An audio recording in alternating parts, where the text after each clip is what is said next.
Salam Bapak Ibu yang diberkati Tuhan, apa kabar semuanya? Saya percaya kita semua tetap ada dalam berkat, penjagaan dan perlindungan Tuhan yang sempurna. Firman Tuhan pada saat ini terambil dari Yohanes pasal 1 ayat yang keempat. Dalam Dia ada hidup dan hidup itu adalah terang manusia. Dalam Dia ada hidup. Dalam Kristus ada hidup.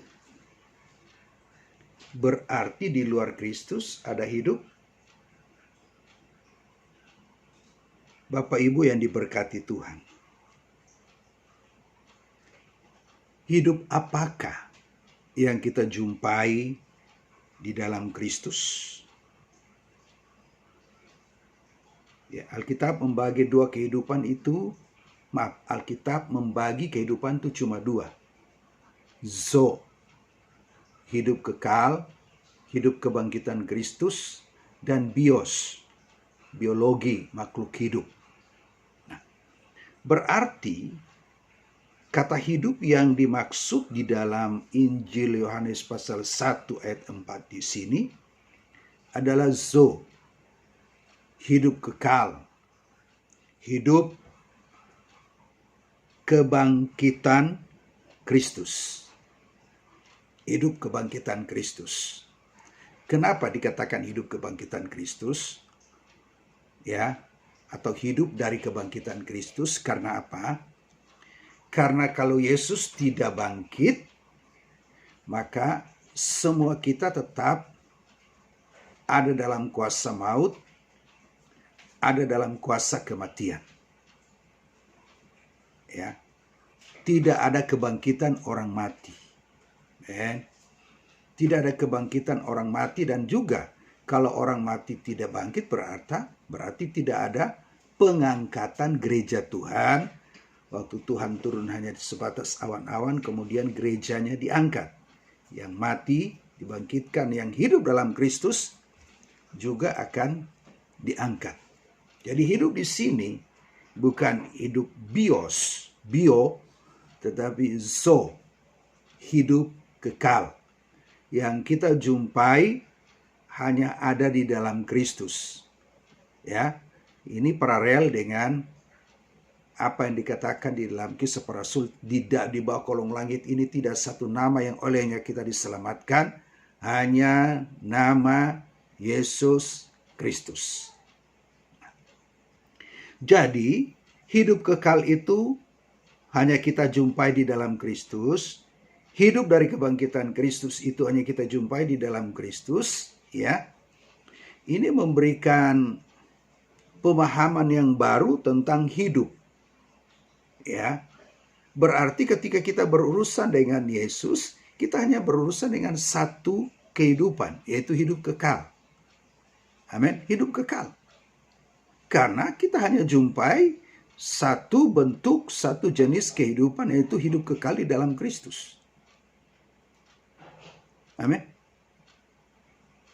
Jadi bagi kita yang hari ini yang sudah mengaku di dalam Kristus, tetapi masih menghabiskan waktu, energi, tenaga, pikiran, kita hanya perkerakan, kita hanya persoalkan, ya, hanya untuk urusan kebutuhan jasmani, pemenuhan kebutuhan hidup, yaitu keliru.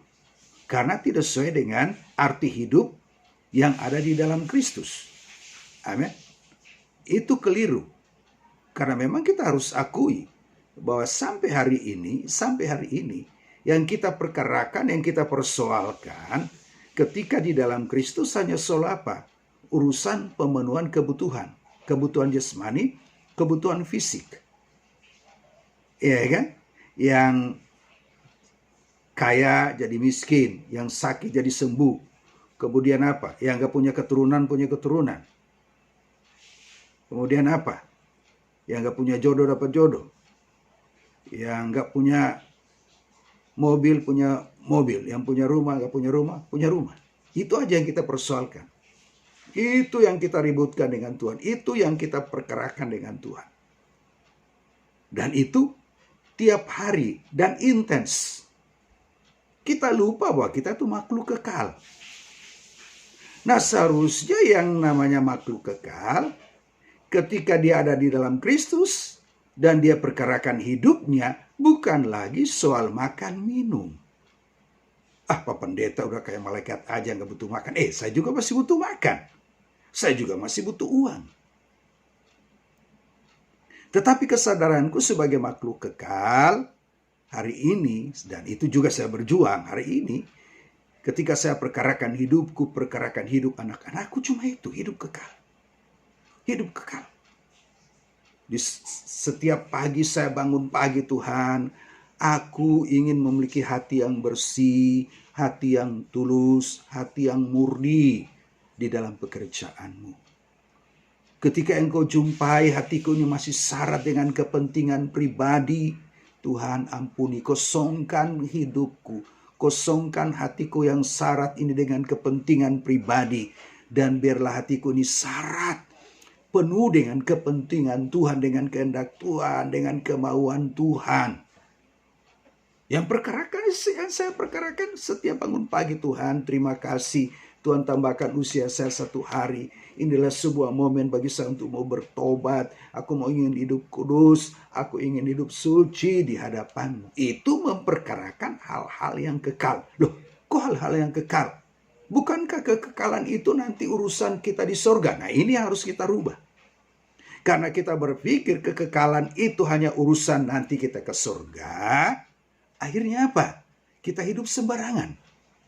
Kita hidup sembarangan. Kita hidup bukan seperti orang yang sudah diselamatkan, tapi belum diselamatkan, padahal mengaku sudah diselamatkan. Kita hidup bukan seperti anak-anak Allah, mengaku anak-anak Allah, tapi karakternya anak-anak setan. Loh, kenapa? Karena pemahaman kita tentang keselamatan itu salah. Yang kita pikirkan keselamatan ini kalau saya mati masuk surga. Padahal hidup kekal juga sudah mulai kita persoalkan, kita perkarakan selama hidup kita di dalam dunia. Coba, ya, orang kaya waktu berada di neraka, dia ingat saudaranya, dan dia ingin ngomong sama si Lazarus, tolong sampaikan kepada saudara-saudaraku. Tapi kan sudah gak punya kesempatan. Jadi ketika kita hidup dalam dunia ini, waktu yang singkat, usia yang singkat, seharusnya titik fokus kita hanya punya satu pergumulan, kita hanya punya satu persoalan. Seperti apa dikatakan oleh surat Roma. Yang dipersoalkan kerajaan sorga, bukan soal makan minum, tidak.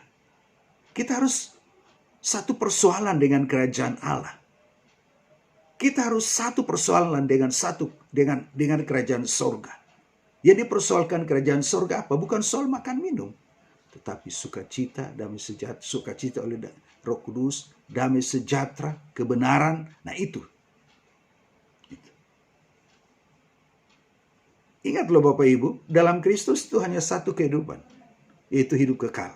Tidak ada hidup bios, tidak ada hidup jasmani, hanya hidup kekal. Sebagai orang yang menyadari dirinya adalah makhluk kekal, ketika dia ada di dalam Kristus, seharusnya yang ia persoalkan cuma ini. Cuma ini.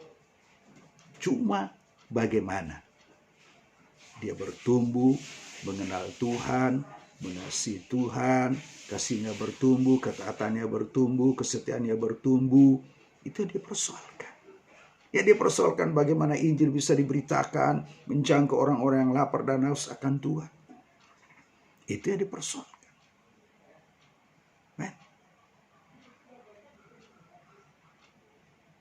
Jadi bukan soal makan, minum, pakai ini, uang. Kita persoalkan, kita ribut dengan Tuhan. Kita perkarakan ini. Berarti kita belum menyadari bahwa kita dalam makhluk kekal. Tapi kalau kita menyadari kita makhluk kekal, ketika ada di dalam Kristus, ini saja yang kita persoalkan. Bagaimana karakter kita bertumbuh, amin, segambar dengan Kristus. Bagaimana kita sempurna seperti Bapa, maksudnya Bapa itu harus menjadi tujuan ilahi kita. Tujuan ilahi kita. Kata sempurna itu, Bapa itu harus menjadi tujuan ilahi kita. Tujuan ilahi untuk apa?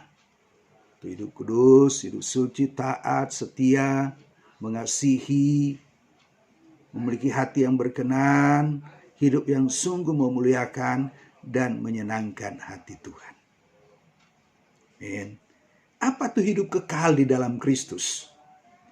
Yang kita kejar bukan yang ditambahkan. Amin.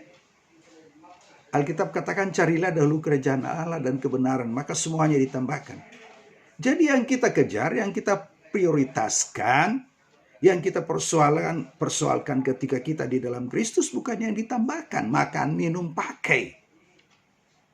Justru ketika kita hidup dalam Kristus, yang kita kejar adalah mengejar, mencari kerajaan Allah dan kebenaran. Maka semuanya itu ditambah. Tuhan tahu kita juga butuh makan, butuh uang, butuh sehat. Amin. Tetapi kita harus berbeda dengan orang yang gak mengenal Allah. Nah, kalau kita berurusan dengan Tuhan hanya soal makan, minum, pakai, tidak menyadari mempersoalkan nasib kekal kita, maka kita sama dengan orang-orang yang gak mengenal Allah.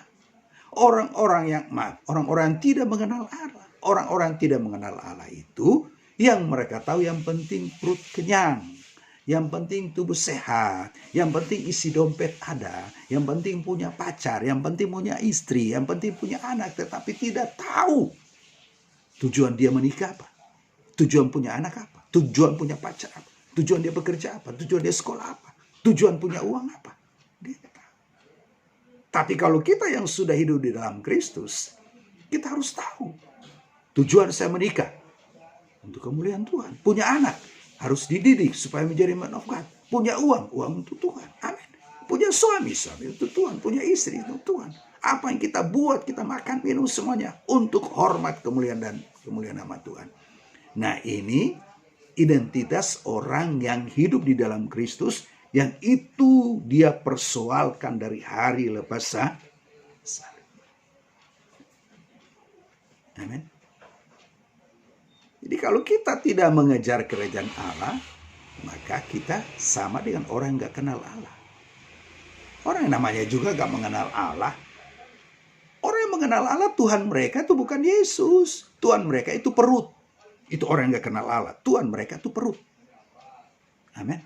Jadi ritme hidup mereka, dinamika hidup mereka, ketenangan hidup mereka, ledakan emosi mereka, baik buruknya mereka, sabarnya mereka, tidak sabarnya mereka, itu tergantung isi perut. Jadi kalau isi perut mereka kenyang, sabar. Tapi kalau lapar, berontak. Amin.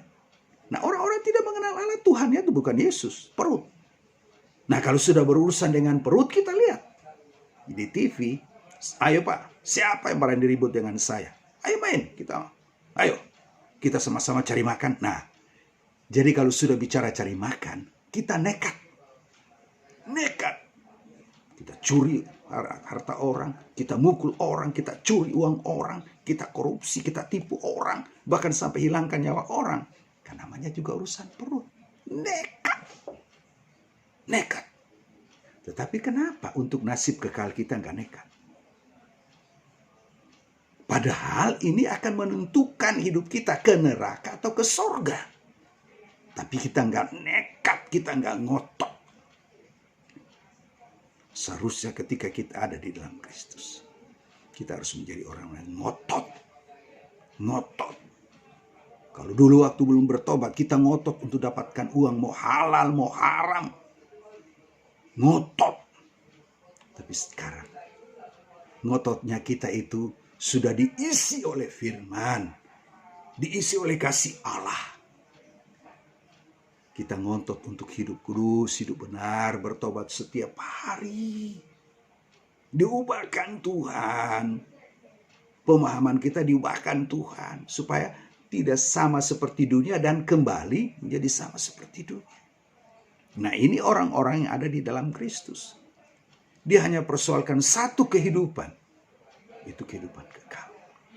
Dan mulai hari ini Bapak Ibu, hidup kekal itu mulai digairahkan dipersoalkan, digarap, dikerjakan. Dan ingat, Tuhan gak pernah paksa kita. Tuhan gak pernah paksa kita. Iblis juga gak maksa. Coba di Taman Eden, iblis maksa Hawa. Adam dipaksa, awas loh. Kalau gak makan buah ini, awas loh. Gua kutuk lo jadi kodok. Nah, kan? Dia cuma tawarkan. Dia coba pelintir kebenaran.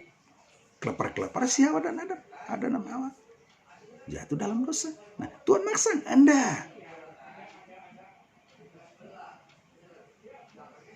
Nah, Paulus katakan, kasih karunia aku terima membuat aku bekerja keras. Artinya, kasih karunia yang kita terima itu membuat kita paksa.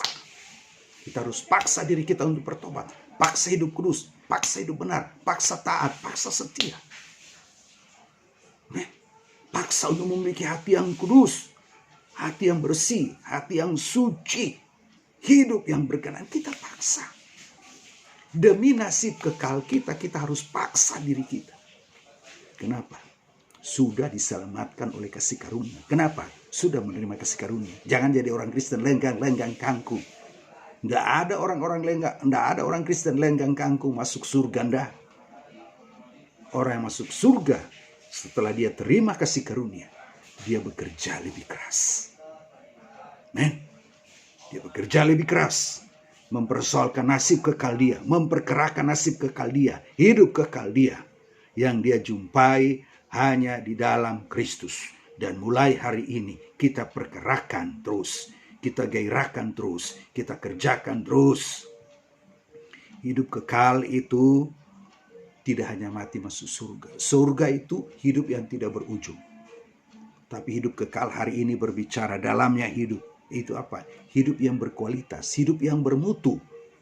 Hidup yang Tuhan katakan, aku datang supaya domba-dombaku memperolehnya dalam segala kelimpahan. Ini bukan kelimpahan harta, bukan. Bukan kelimpahan harta. Ini kelimpahan hidup Kristus.